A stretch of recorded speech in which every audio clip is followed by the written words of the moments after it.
Assalomu alaykum aziz yurtdoshlar. Mana bugun yana bir navbatdagi jarrohlik amaliyotidan keyin 2 yoshli chaqalog'imizni uyga javob berish arafasidamiz. Chaqalog'imiz Azam va Sakina bizga Mirabror Usmonov nomidagi xalqaro xayriya jamoat fondi orqali murojaat qilgandilar. Bu bemorimizda tug'ma yurak nuqsoni aniqlangan va tug'ma yurak nuqsoni o'zining asoratlarini ko'rsatishni boshlagandi. Shuning uchun ularga jarrohlik amaliyoti tavsiya qilingan.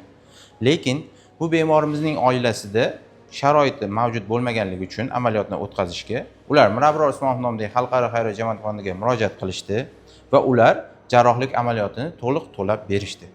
Biz Ezgu niyat klinikasida bu jarrohlik amaliyotini muvaffaqiyatli o'tkazdik. Mana bugun amaliyotdan keyingi 4-kun uyga ketish arafasida bo'lamiz. Ahvoli yaxshi. Tug'ma yurak nuqsoni to'liq daf qilingan.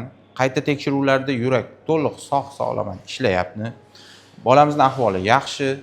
Ota-onasi xursand, ahvoli yaxshi, uyga javob beryapmiz. Assalomu alaykum. Men Azam va Sakinani buvisiman. Nevaram tug'ma yurak nuqsoni bilan tug'ilgan edi. Bizga jarrohlik amaliyotini tavsiya qilishdi. Sharoitimiz bo'lmagani uchun biz Mirabror Usmonov nomidagi xalqaro xayriya fondiga murojaat qildik. Ular mana operatsiyamizni o'tkazib, fond pullarimizni to'lab berishdi. Mana Xudoga shukr, nevaram ahvoli yaxshi. Operatsiyalari hammasi yaxshi o'tdi, nevaram ham yaxshi. Uyga javob berishyapti.